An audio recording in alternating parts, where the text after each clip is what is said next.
Graça e paz, queridos, boa noite. Mais um dia aqui no Café Ensino e eu gostaria de começar com uma oração, amém? Então, feche seus olhos. Ó Deus Pai, eu te louvo, te agradeço por essa noite, meu Pai, pela vida de cada pessoa que está nos assistindo, que teu Santo Espírito flua livremente nessa noite, quebrando barreiras, quebrando grilhões, transformando os nossos corações através da tua palavra. Sim, meu Pai, nos limpe nessa noite.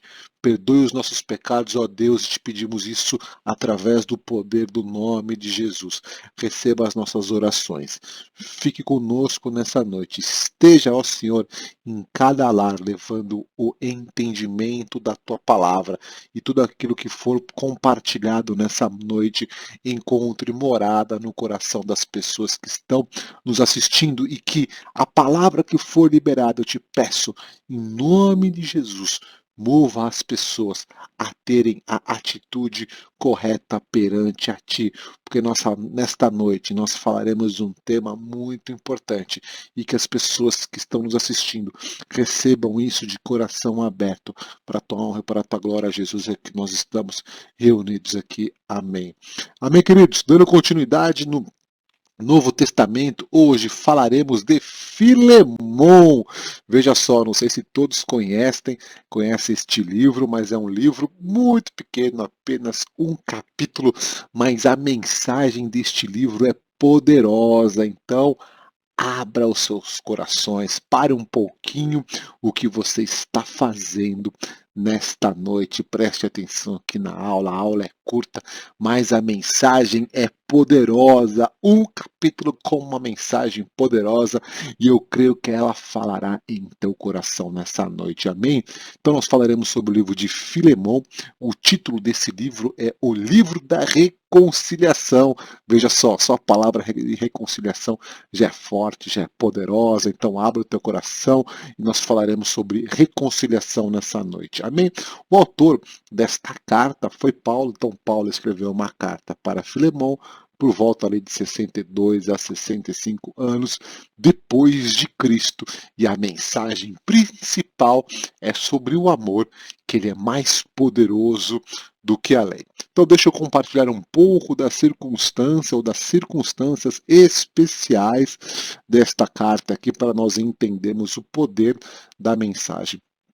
Naquela época, na cultura daquela época, na economia daquela época, existia ali a questão sobre escravidão, e não escravidão do que nós estamos acostumados, quando as pessoas são capturadas ilegalmente, são vendidas como escravos e não recebem salário, sofrem muito, não, nada neste contexto. A escravidão em si é quando tinha o senhor e tinha o servo deste senhor. E era uma atividade reconhecida, uma atividade econômica ativa na economia romana. Ela não era apenas uma questão racial, como nós brasileiros estamos acostumados por causa da nossa cultura, mas ele era algo, era como se fosse uma profissão. E um escravo poderia ser algum cativo de alguma guerra, ou até mesmo trazido pelo mercado de escravos, mas ele era remunerado. Alguns escravos tinham até mesmo autoridade de seus senhores. Então, por exemplo, eu trabalhava numa propriedade rural, eu seria um escravo, então uma palavra melhor para isso seria servo, eu seria o servo de um senhor, e ali eu podia até ter autonomia para tomar algumas decisões em nome do meu senhor. Era assim que funcionava, e esses escravos, eles precisavam, ou estes servos, eles precisavam trabalhar para pagar a sua dívida com o seu senhor. Então era uma atividade regulamentada, existiam leis, existiam regras, as pessoas não sofriam, e aqui eu estou falando no contexto amplo, pode ter acontecido algum caso particular na história, mas era uma atividade legal e era um relacionamento entre o senhor e entre os escravos. Então é em torno disto, é neste contexto que esta carta ela foi escrita. E nós temos três pessoas fundamentais que compõem a história desta carta. Uma das pessoas é o Paulo, aquele homem que escreveu a carta. Outra pessoa é Filemão. Então, quem foi Filemão? Resumidamente, ele foi um cooperador de Paulo, amigo querido de Paulo e um cristão fiel. Então, Filemão era um homem de Deus que estava inserido ali no contexto de Paulo. Então, Paulo reconhecia este homem como um homem de Deus, como um servo de Deus, como um amigo e principalmente como um cristão fiel, não somente a Paulo, mas fiel a Deus, porque é isso que importa. E nós temos também neste contexto, nesta carta, Onésio. Onésio era um servo de Filemão, ele era um escravo de Filemão, e num determinado momento ele fugiu para Roma.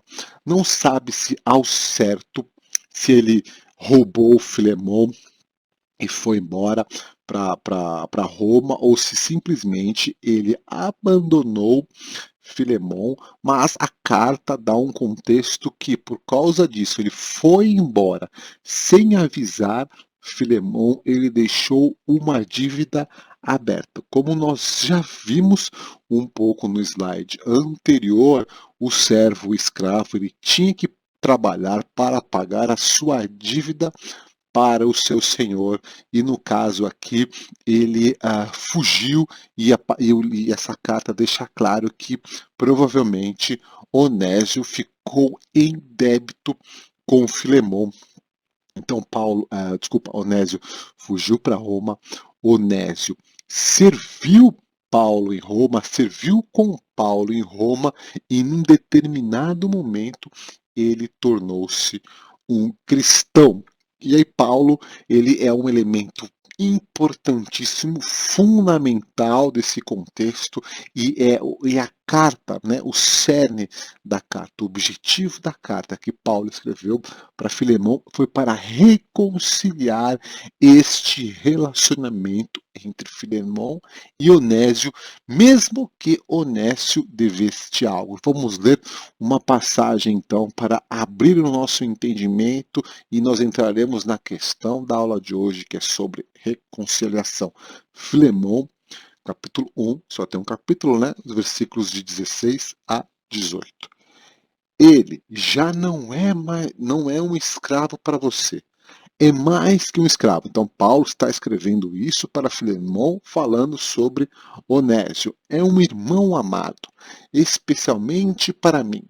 Agora, ele será muito mais importante para você, como pessoa e como irmão no Senhor. Portanto, se me considera seu companheiro na fé, receba-o como receberia a mim. Se ele o prejudicou de alguma forma, ou se ele deve algo, cobre de mim. Então veja, Paulo está aqui mediando a volta de um relacionamento entre duas pessoas, e Paulo está compartilhando para Filemão que algo grande aconteceu na vida de Onésio, que ele não era mais um escravo, agora ele era um irmão em Cristo de Filemão, e Paulo está mediando aqui. Paulo está dizendo: Filemão, quebranta o teu coração, perdoa Onésio, recebe ele de volta como você me receberia. Ou seja, Filemão era um cooperador, amado amigo de Paulo, e Paulo estava falando para Filemão receber Onésio como se estivesse recebendo ele, Paulo. Então, o teor, o conteúdo da mensagem é como se ele estivesse falando: Filemão, talvez você esteja bravo, talvez você esteja revoltado, talvez Onésio fez algum mal para você, te roubou dinheiro, te deixou na mão. Aqui não importa o que Onésio fez, mas está claro para nós que Filemão deveria ter algum ressentimento de Onésio, e Paulo está intermediando isso, este novo relacionamento, e Paulo conta para Filemão que Onésio agora era um filho de Deus, era um cristão, que deveria recebê-lo de braços abertos e, se quisesse cobrar algo, que cobrasse de Paulo. Veja só que mensagem poderosa, veja só que mensagem maravilhosa. Aqui nós temos um homem que talvez estava se sentindo lesado, Filemão, por outro homem que abandonou ali o seu trabalho, né, o seu trabalho de ser servo de Filemão, e Paulo estava costurando tudo isso para que os dois se reconciliassem. O que nós aprendemos nesta carta maravilhosa, que o amor é mais poderoso que a lei. Por mais que Filemão estivesse certo de cobrar algo de Onésio, a mensagem de Paulo é: Paulo, perdoa Onésio, recebe-o de volta, porque agora ele também é, além de uma pessoa, ele é um filho de Deus. Ele é um cristão fiel. Então nós aprendemos aqui algo poderoso, que o amor é mais poderoso que a lei. Mesmo que a pessoa tenha direito de algo, porque foi traída, porque foi deixada para trás, porque fizeram algo de errado, o amor, ele gera o perdão. E aqui nós aprendemos, não importa.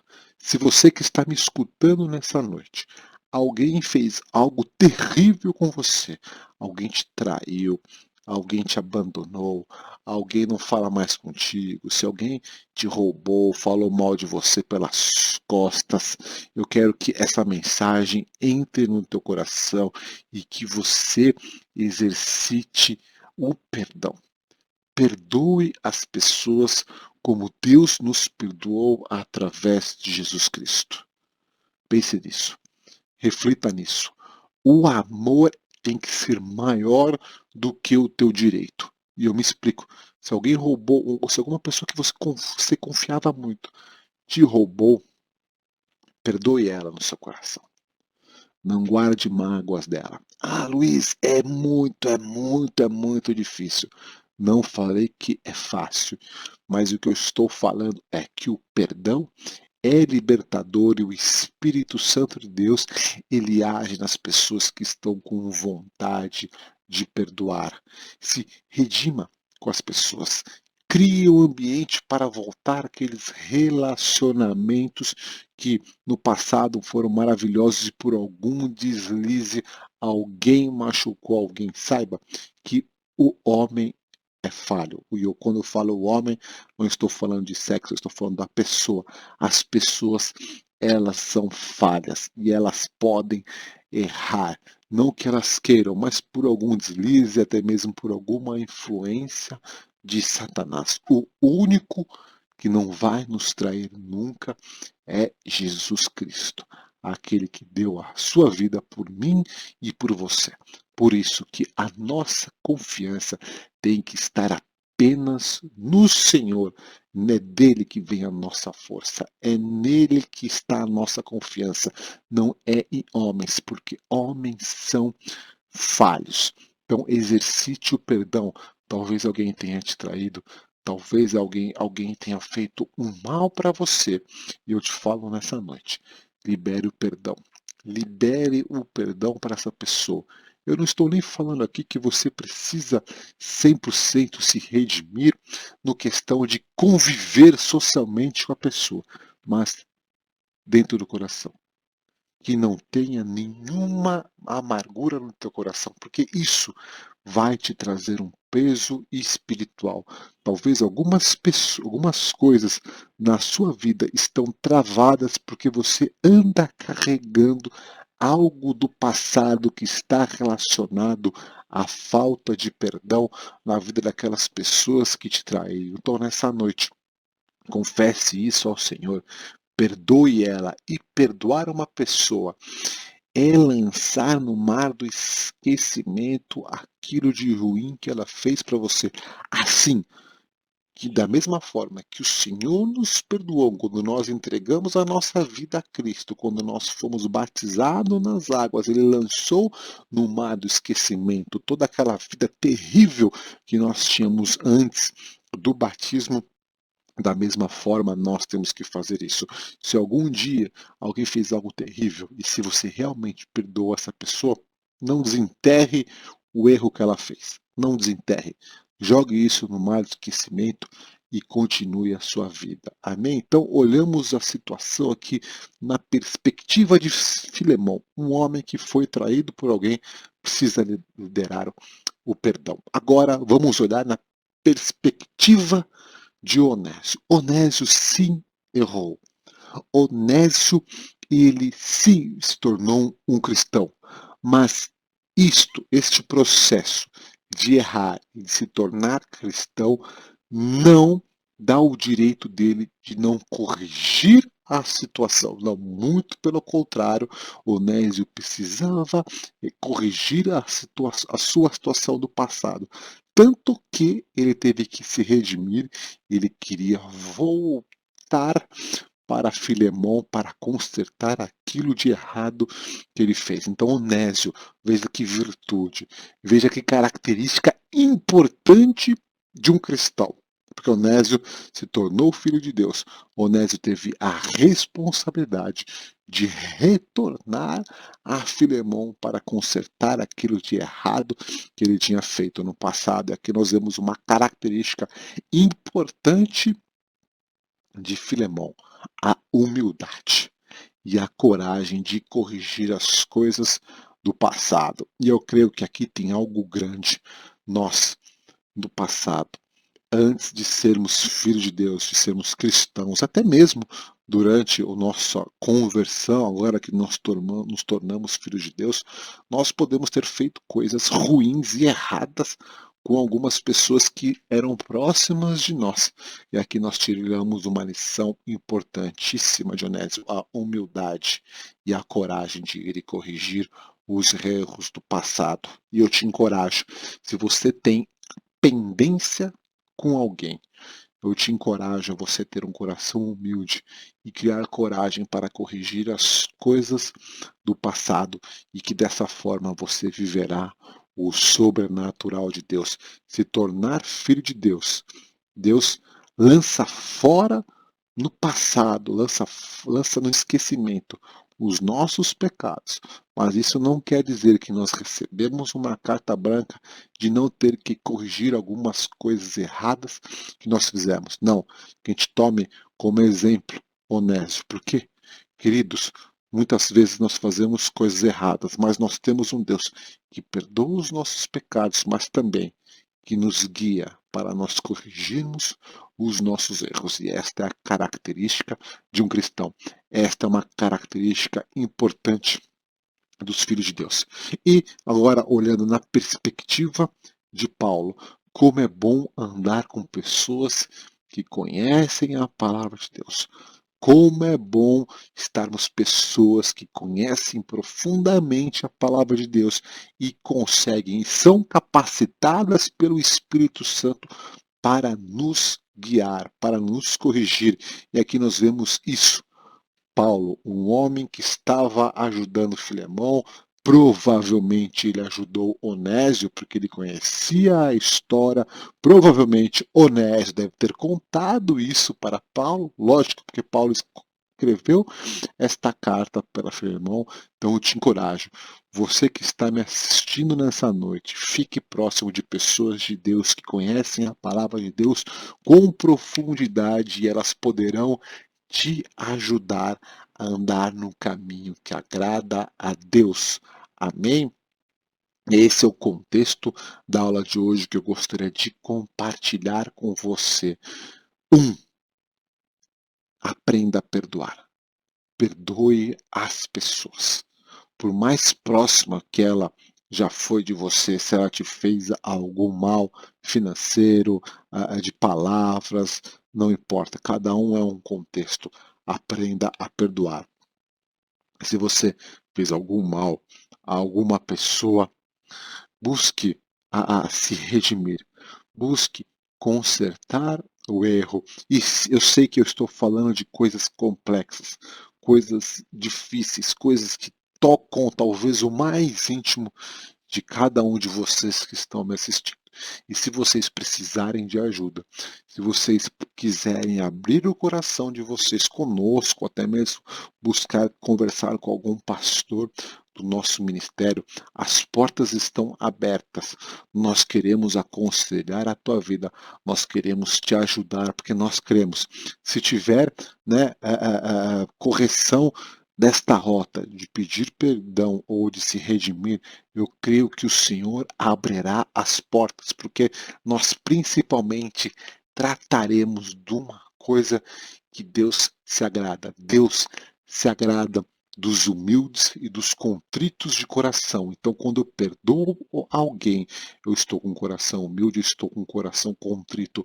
Quando eu busco me redimir com alguma pessoa que eu fiz mal, o meu coração está humilde e o meu coração está contrito. E Deus ama.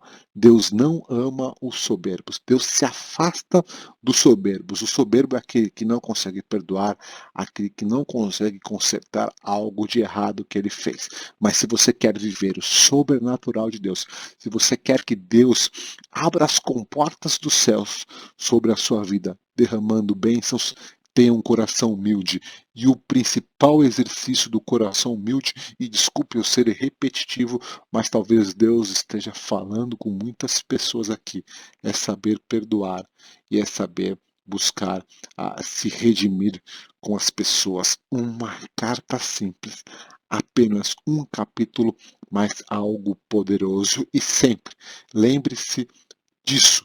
Ande com pessoas que conheçam a palavra de Deus e que vivam a palavra de Deus, porque essas pessoas vão te ajudar a entrar num novo nível com Deus. Saiba que o relacionamento com Deus pode ser através de níveis. E quanto mais nós exercitamos o fruto do Espírito Santo, e ali é um coração humilde, também tem amabilidade e tantos outros, nós andaremos, nós subiremos num nível maior de intimidade com Deus, de relacionamento com Deus e das bênçãos de Deus. Amém? Então, nessa noite, tire um tempo de oração. Leia Filemão 1. Leia Filemão 1, o Filemão está antes de Hebreus, lá no final da Bíblia.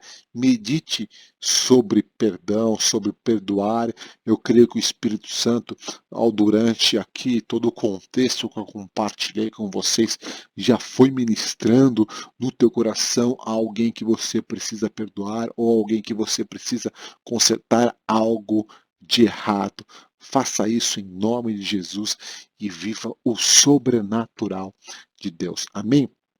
Concluí então mais uma carta do Novo Testamento, Filemão, e mais uma vez, e eu não preparei nenhum slide aqui, não estava preparado para essa aula, mas agora nesta quinta-feira, dia 21, no feriado, nós teremos batismo nas águas.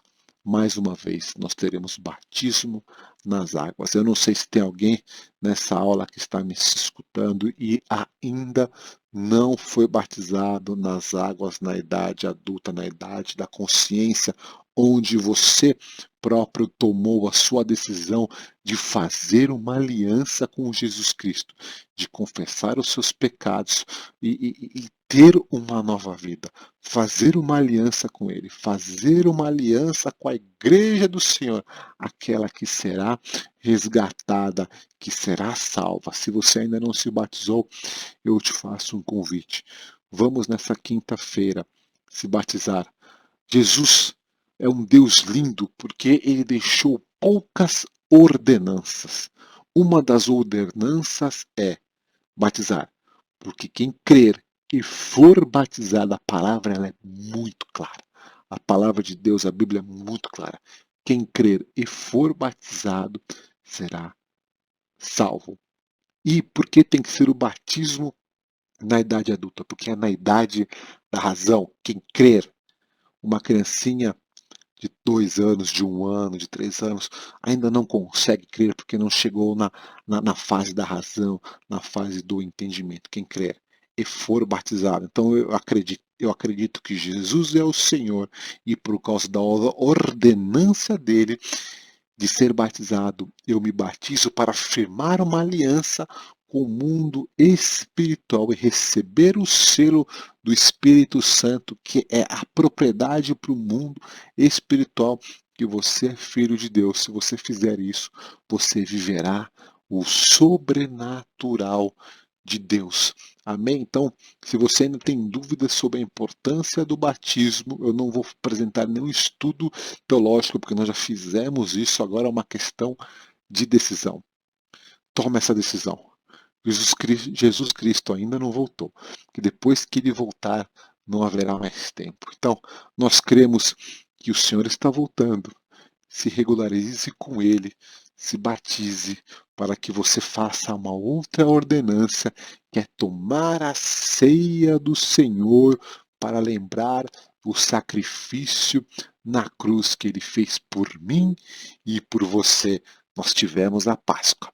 Jesus Cristo morreu na sexta-feira e ressuscitou pelo poder do Espírito Santo, ressuscitou no domingo pelo poder do Espírito Santo. E agora nós lembramos esse sacrifício através da ceia do Senhor, e nós, no nosso ministério, nós fazemos isso no todo primeiro domingo do mês, onde nós lembramos que ele nos livrou da morte, do pecado, e aqueles que podem ceiar são aqueles que estão inseridos no corpo de Cristo após o batismo nas águas. Então, toma essa coragem, tome essa decisão e continue vivendo o sobrenatural de Deus. Amém?